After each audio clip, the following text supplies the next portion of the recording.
So in this video we are going to discuss how to start UPSC preparation from beginning।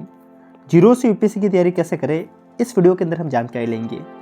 जब एक aspirant UPSC की तैयारी के बारे में सोचता है तो सबसे पहला सवाल आता है कि तैयारी की शुरुआत करें कहाँ से। इस वीडियो के अंदर मैं आपको वह सारे रिसोर्सेज बताऊंगा जिनके माध्यम से आप यूपीएससी की तैयारी काफ़ी बेहतरीन तरीके से कर पाएंगे। इन सब के साथ साथ में मैं जाते वक्त मैं आपको कुछ एक और भी सरप्राइज गिफ्ट भी देते जाऊंगा इस वीडियो के अंदर। सो इस वीडियो को आप डिटेल में देखिएगा। सो हेलो एवरीवन, नमस्ते India and wonderful welcome to civil aspirant. I hope आप सब लोग काफ़ी बेहतरीन होंगे। My name is Mukesh Pukhraj and चलते हैं वीडियो को शुरू करते हैं। देखिए, मैं आपको बताऊंगा कि आपको कहाँ से, किस रिसोर्स से, किस बुक से आपको तैयारी की शुरुआत करनी है। लेकिन उससे पहले आपको सजेशन के तौर पे मैं आपको बोलूँगा कि आप टॉपर्स के ब्लॉग डेफिनेटली पढ़िएगा। सबसे पहले हम समझते हैं कि टॉपर्स के ब्लॉग होते क्या हैं। ब्लॉग का मतलब होता है कि जब कोई टॉपर अपनी सारी जानकारी को राइटिंग फॉर्मेट में लिख के दे देता है तो उसको कई बार ब्लॉग के नाम से जाना जाता है। अब विकिपीडिया पर कुछ भी जानकारी पढ़ते हैं तो वो यूजुअली ब्लॉग ही होते हैं। तो आप कोशिश किया कीजिए कि टॉपर का ब्लॉग पढ़िए। कई बार टॉपर किसी न्यूज़पेपर में, कई बार किसी मैगजीन में अपनी सारी स्ट्रेटजी को लिख के मेंशन करता है। वो मैं आपको इसके लिए सजेस्ट कर रहा हूँ क्योंकि टॉपर ब्लॉग के अंदर वो सारी जानकारी लिख लेते हैं जो वो कई बार वीडियो में नहीं बोल पाते। टॉपर्स ब्लॉग में एक एक चीज़ को डिटेल में बता देते हैं। तो कई बार क्या होता है कि जो टॉपर के जो एक्सपीरियंस रहते हैं कि क्या क्या गलतियाँ उन्होंने की है, वो सारी जानकारी आपको टॉपर्स के ब्लॉग से देखने को मिलती हैं। बात रहती है कि टॉपर्स के ब्लॉग आपको कहाँ पे मिलेंगे। डिस्क्रिप्शन में आपको टेलीग्राम चैनल की लिंक मिलेगी, हमारे टेलीग्राम चैनल की। उसके ऊपर आइए, वहाँ पर आपको लगभग जितने भी पॉपुलर टॉपर हैं उन सभी के ब्लॉग्स या फिर ब्लॉग्स के लिंक्स वहाँ पे देखने को मिल जाएगी। सो आप टेलीग्राम चैनल को ज्वाइन कीजिए। सो हमने बात कर ली कि किन किन बातों को आपको ध्यान में रखना है। So now we will discuss कि तैयारी की शुरुआत को करने से पहले आपके पास में किस चीज़ की सबसे ज़्यादा रिक्वायरमेंट है, विच इज़ द सिलेबस। देखिए, अगर आपके पास में सिलेबस नहीं है, अगर आपको पता ही नहीं है कि इस एग्जाम के लिए आपको पढ़ना किन किन सब्जेक्ट को है, किन किन चीज़ों को पढ़ना है, तो आप इस रेस के अंदर भाग रहे पर आपको यही नहीं पता है कि इस रेस का रास्ता क्या है, तो अब बेफालतू में भागने का कोई लॉजिक बनता नहीं है। आपके पास में सबसे पहले होना चाहिए सिलेबस की कॉपी। आपके डेस्क पे अगर आपकी सिलेबस की कॉपी नहीं है तो आप तैयारी की शुरुआत कर ही नहीं सकते। और आपको जब तक पता ही नहीं है कि इस एग्जाम के अंदर सब्जेक्ट कौन कौन से हैं, इस एग्जाम के अंदर सिलेबस क्या क्या है, कौन कौन से टॉपिक पढ़ने हैं, तो आप तैयारी की शुरुआत करना व्यर्थ रहेगा आपका। इसके लिए सबसे पहले आपके पास में सिलेबस की एक कॉपी होनी चाहिए। बात रहती है कि सिलेबस की कॉपी कहाँ पे मिलेगी। टेलीग्राम चैनल विजिट कीजिए, वहाँ पे मैंने आपको सिलेबस की भी एक पीडीएफ डाल के दे दी है, तो एक बार आप वहाँ जाकर उसको भी विजिट कर सकते हैं। और आपको वहाँ से टेलीग्राम के बारे में, टेलीग्राम पे आपको सिलेबस के बारे में भी जानकारी देखने को मिल जाएगी। अब हम बात करेंगे किस तैयारी की शुरुआत रियली में कहाँ से होती है, किन सब्जेक्ट से, किस पहलू से तैयारी की शुरुआत होती है। उसके बारे में मैं आपको सारी जानकारी डिटेल में बताऊंगा, किन किन चीज़ों को ध्यान में रखना है, न्यूज़पेपर कौन सा पढ़ना है, एनसीईआरटी को कैसे पढ़ना है। लेकिन उससे पहले अगर आपको लगता है कि आप एक कॉलेज स्टूडेंट हैं और आपको लगता है कि आप किसी मेंटर के साथ में जुड़कर अपनी तैयारी को और ज़्यादा शानदार बनाना चाहते हैं, then I will recommend you PW only IAS। आप इस नाम को भलीभांति रूप से जानते होंगे। इनका भी एक प्रारंभ बैच लॉन्च हुआ है जो कि कॉलेज स्टूडेंट के लिए है, जो कि आपको 3 ईयर में कंप्लीट यूपीएससी की तैयारी करवाएंगे। साथ साथ में आपकी कॉलेज की स्टडी भी होती रहेगी। इन सब के अलावा अगर आप में से कोई एस्पिरेंट ऐसे भी है जो यूपीएससी 2024 को टारगेट कर रहे हैं, तो इनका प्रहार बैच आपको देखने को मिल जाएगा। 2025 के लिए इनका संकल्प बैच भी देखने को मिल जाएगा। और अभी इनके टीचर्स डे की सेल्स के ऊपर, इनके सारे कोर्सेज के ऊपर आपको काफ़ी अच्छा डिस्काउंट देखने को मिल रहा है। लाइक अगर आप इनका 24 वाला बैच खरीदते हैं तो ये आपको 7,999 रुपये में, करीब 8,000 रुपये में कंप्लीट यूपीएससी का बैच देखने को मिल जाएगा। 25 के लिए आपको 9,999, करीब 10,000 रुपये में आपको कंप्लीट 25 के लिए तैयारी करवाई जाएगी। इन सब के अलावा यहाँ पर आपको ऑप्शनल के बैचेज भी देखने को मिल जाते हैं। ऑप्शनल का बैच यहाँ पर आपको 7,999, करीब 8,000 में आपको यहाँ पर लगभग जितने भी पॉपुलर ऑप्शनल है सभी एक साथ में देखने को मिल जाएंगे। इन सब के अलावा आप इनका कॉम्बो पैक भी खरीद सकते हैं। करीब आप 15,000 रुपये में परा 2.0 जो कि 24 के लिए है, इसके साथ में ऑप्शनल को इंक्लूड करते हैं तो आपको करीब 14,499, करीब 15,000 रुपये के अंदर आप कंप्लीट कॉम्बो के साथ में भी पढ़ के तैयारी कर सकते हैं। यहाँ पर आपको CSET मेस्ट्रो कोर्स देखने को मिल जाएगा जो कि CSET के लिए बनाया गया है। और इनका एक सिलेक्ट 360 करके भी कोर्स है जो कंप्लीट रूप से आपको कंपाइल में तैयारी करवाने के लिए एक बैच बनाया गया है। देखिए, इनके वैसे कोर्सेज काफ़ी ज़्यादा अफोर्डेबल है, फिर भी अगर आप इसको कम करना चाहते हैं तो आप हमारा कोड एस्पिरेंट 10 यूज़ करेंगे तो आपको हमारी तरफ से अच्छा खासा डिस्काउंट, करीब 500 रुपये का डिस्काउंट देखने को मिल जाएगा इनके सभी कोर्सेज के ऊपर। इनके साथ में आप तैयारी करेंगे तो आपको लगभग सारे रिसोर्सेज एक साथ में देखने को मिल जाएंगे। Classes as well as notes, as well as test, PPT, PDF सब कुछ एक साथ में देखने को मिल जाती हैं। यूपीएससी की तैयारी करने के लिए अच्छा प्लेटफॉर्म है, विजिट कर सकते हैं। सो नाउ हम वीडियो के मुद्दे के ऊपर फिर से आते हैं। We were discussing about the how to start UPSC preparation. मैंने आपको बात बोली थी कि मैं आपको बात बताऊंगा कि कहाँ से तैयारी की शुरुआत करनी है।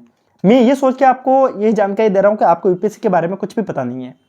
आप सबसे पहले कीजिए क्या, आपको बेसिक अपना फाउंडेशन तैयार करना है। फाउंडेशन तैयार करने के लिए सबसे बेस्ट थिंग होती है वो होती है एनसीईआरटी। वैसे मैंने भी एक रिसेंटली वीडियो बना के दिया था 90 डेज एनसीईआरटी चैलेंज को लेकर। कि आप 90 दिनों में एनसीईआरटी की तैयारी कैसे कर सकते हैं। लेकिन मैं आपसे यही बोलूँगा कि अगर आपके पास में 2 या 3 साल का टाइम है तो आप कम से कम 5 महीने एनसीईआरटी को दीजिए। कम से कम अगर आपके पास में 2 से 3 साल का टाइम है तो 5 महीने आप एनसीईआरटी को दीजिए। उसके अंदर आपको एनसीईआरटी को बेसिक से पढ़ना शुरू करना है। बात रहती है कि एनसीईआरटी को पढ़ते कैसे हैं या फिर किस सब्जेक्ट से शुरू करना है। आई विल रिकमेंड कि आप हिस्ट्री से शुरू कीजिए एनसीईआरटी को पढ़ना। इसके पीछे रीजन है, या तो फिर आप हिस्ट्री से शुरू कीजिए या फिर आप पॉलिटी से शुरू कीजिए। इसके पीछे सबसे बड़ा रीजन ये है कि अगर आप इकोनॉमी से शुरू करेंगे या फिर ज्योग्राफी से शुरू करेंगे तो आपको काफ़ी ज़्यादा प्रॉब्लम होगी, क्योंकि ये 2 सब्जेक्ट ऐसे ही हैं जिसके अंदर आपको बेसिक नॉलेज के साथ साथ में इसका जो टेक्निकल नॉलेज है वो भी होना जरूरी है। इसके लिए आपको यूजली मेंटर की नीड होती है और आप बोर हो जाते हैं। इसके कारण आप कोशिश कीजिए हिस्ट्री से बुक को पढ़ना शुरू कीजिए। बिल्कुल आप एक न्यू एस्पिरेंट है, आपको बिल्कुल पता नहीं है, तो क्लास 6 से हिस्ट्री की बुक उठाइए। आप पहले दिन जो आप 6 की बुक उठाएंगे वो आपके एंशिएंट इंडिया की होगी, उससे आप हिस्ट्री को पढ़ना शुरू कीजिए। उससे आपको समझ में आएगा कि ह्यूमैनिटी के सब्जेक्ट कहते क्या हैं, किस हिसाब से आपको ह्यूमैनिटी के सब्जेक्ट पढ़ने रहते हैं, आज को किस हिसाब से टैकल करना रहता है, वो वहाँ से आपको जानकारी देखने को मिलती है। 6, 7, 8 इन 3 को पढ़िए। फिर आप इसके बाद में 9 से लेकर 11 तक, मतलब ये 3 बुकें होती है 9, 10, 11 की, इनको आप एक बार के लिए लीव कीजिए। फिर 12th की 3 बुकें पढ़िए। तो ओवरऑल ये आपको 6 बुकें पढ़नी रहेगी हिस्ट्री के लिए। फिर आप पॉलिटी को पढ़ाइए। पॉलिटी में आप 9 से लेकर 12 तक के लिए अलग से बुकों को पहले पढ़िए। फिर आप 6 से लेकर 8 तक की बुकें पढ़ सकते हैं, क्योंकि इन 3 बुकों का ज़्यादा रोल रहता नहीं, इसके कारण आप इसको बाद में स्किप कर सकते हैं। ज्योग्राफी में आप क्लास 6 से 12 शुरू कीजिएगा। इसके साथ में आप इकोनॉमी के लिए आपके पास में 9 से 12 बुक होती है, लेकिन आप 9 से लेकर 11 की बुक पढ़ेंगे। 12th की जो माइक्रो इकोनॉमी की बुक है उसको आप छोड़ सकते हैं। बात रहती है कि क्या सारी एनसीईआरटी पढ़ना जरूरी है, इंपॉर्टेंट एनसीईआरटी कौन कौन सी है। ये सवाल सिर्फ वो बच्चे पूछ सकते हैं आप जिनके पास में टाइम कम है, लाइक जो बच्चे 2024 को टारगेट कर रहे हैं या फिर 2025 के लिए टारगेट कर रहे हैं और उनको लगता है कि उनके पास में ज़्यादा टाइम नहीं है, तो आप इस समय काम करेंगे कि सिर्फ उन्हीं एनसीईआरटी को पढ़ेंगे जो इंपॉर्टेंट है। बात रहती है कौन कौन सी एनसीईआरटी इंपॉर्टेंट है। क्या क्लास 6 से लेकर 12 तक की सारी एनसीईआरटी पढ़ना जरूरी है? बिल्कुल नहीं, ऐसा कोई जरूरी नहीं है कि आपको 6 से लेकर 12 तक की एनसीईआरटी पढ़ना जरूरी है। एनसीईआरटी आपके लिए काम करता है फाउंडेशन का, और फाउंडेशन के बाद में आपको स्टैंडर्ड बुक पढ़नी रहेगी। अगर आपका फाउंडेशन वीक है तो आप स्टैंडर्ड बुक के ऊपर कुछ अच्छा रिसर्च नहीं कर पाएंगे, स्टैंडर्ड बुक को ढंग से नहीं पढ़ पाएंगे। फाउंडेशन को बनाने के लिए जरूरी नहीं है कि आपको 6 से 12 की बुकें ही पढ़नी है।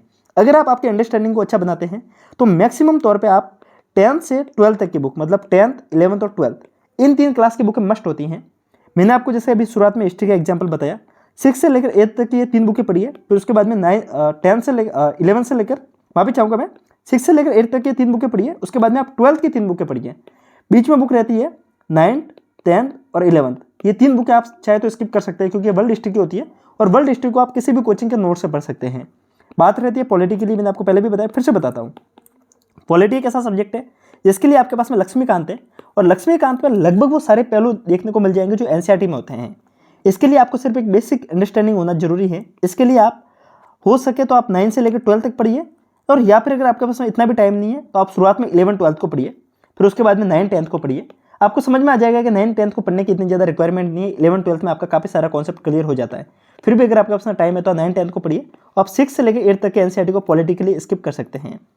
इकोनॉमी के लिए मैंने आपको बताया माइक्रो इकोनॉमी को कंप्लीटली आपको स्किप करना है, बाकी चीज़ों के ऊपर आप ध्यान देंगे। और बात रहती है ज्योग्राफी के लिए, ज्योग्राफी के लिए आपको 6 से लेकर 12 तक की सारी बुकों को पढ़ना रहेगा, क्योंकि यहाँ से आपको डायरेक्ट प्रीलिम्स में क्वेश्चंस देखने को मिलते हैं। बात रहती है साइंस की। देखिए अगर आपका बैकग्राउंड साइंस है तो आप साइंस की 6 से लेकर 10 तक की जितनी भी एनसीईआरटी होती है उसको कंप्लीटली स्किप कर सकते हैं।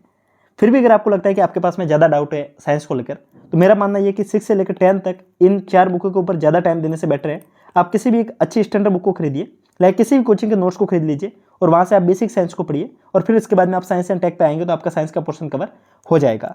काफ़ी बच्चों के सवाल थे क्या सोशियोलॉजी के एनसीईआरटी पढ़ना जरूरी है। देखिए सोशियोलॉजी के लिए एनसीईआरटी पढ़ना सिर्फ उन बच्चों के लिए जरूरी है जिनका सोशियोलॉजी ऑप्शनल है। अगर आपका ऑप्शनल सोशियोलॉजी ऑप्शनल नहीं है तो आप इन एनसीईआरटी को स्किप कीजिए। हमारे जीएस में सिर्फ सोसाइटी का पोर्शन रहता है, और सोसाइटी का पोर्शन जीएस फर्स्ट में रहता है, और उस पोर्शन को कवर करने के लिए आप किसी भी कोचिंग के नोट्स को खरीदिए, आपका पोर्शन कवर हो जाएगा। इसके अलावा हमारे पास में कुछ एक एनसीईआरटी रहती है आर्ट एंड कल्चर के, तो आर्ट एंड कल्चर के हमारे पास में 11, 12 की 2 एनसीईआरटी होती है, उसको आप पढ़ सकते हैं। ये मैंने आपको एनसीईआरटी के बारे में बताया। हमने बात की तैयारी की शुरुआत कैसे करनी है, एनसीईआरटी से हम तैयारी की शुरुआत करेंगे, ये बात हमने समझ ली। इसके साथ में आपको क्या चीज़ शुरू करनी है, एनसीईआरटी और न्यूज़पेपर एक साथ में शुरू करना है, और इसके लिए सबसे बेस्ट न्यूज़पेपर रहता है द हिंदू। देखिए काफ़ी बच्चे बोलते हैं कि द हिंदू पढ़ना जरूरी है। देखिए द हिंदू अगर आपको समझ में नहीं आ रहा है तो आप द हिंदू के एनालिसिस देख सकते हैं, पर आपको डेली बेसिस पे करंट अफेयर से जुड़े रहना रहेगा। ऐसा इसके कारण क्योंकि आपको मंथली बेसिस पे मैगजीन को रिवाइज करना है, करंट अफेयर्स की मैगजीन रिवाइज करनी है, और उसको रिवीजन आप तभी कर पाएंगे जब आपके बेसिक कॉन्सेप्ट क्लियर है और आपने डेली बेसिस पर कुछ ना कुछ नई चीज़ें पढ़ी है। मैगजीन में 100 पेज होते हैं, आप जब पढ़ने बैठेंगे तो आपके लिए काफ़ी ज़्यादा टफ हो जाएगी अगर आपको इन सारी चीज़ों को पहले नहीं पढ़ रखा है तो डेली बेसिस पे आप कम से कम 45 से 1 घंटा आप दीजिए करंट अफेयर्स को, या तो एनालिसिस देख लीजिए या फिर आप न्यूज़पेपर पढ़ना चाहते हो तो न्यूज़पेपर में आपके करीब 2 घंटे लग सकते हैं। तो आप न्यूज़पेपर को डेली बेसिस पे पढ़िए या फिर एनालिसिस को डेली बेसिस पे देखिए और मंथली बेसिस पे रिवीजन करेंगे तो आपका करंट अफेयर्स का जो पोर्शन है वो कवर हो जाएगा। तो मैंने जैसे कि आपको बताया था कि मैं वीडियो के लास्ट में सारा टॉपिक को खत्म करने के बाद में मैं आपको एक फ्री गिफ्ट्स के बारे में जानकारी दूंगा। जो गिफ्ट्स है वो है फ्री यूपीएससी के नोट्स। देखिए, आप टेलीग्राम को विजिट कीजिए, टेलीग्राम में मैंने कोचिंग के नोट्स डाल दिए हैं।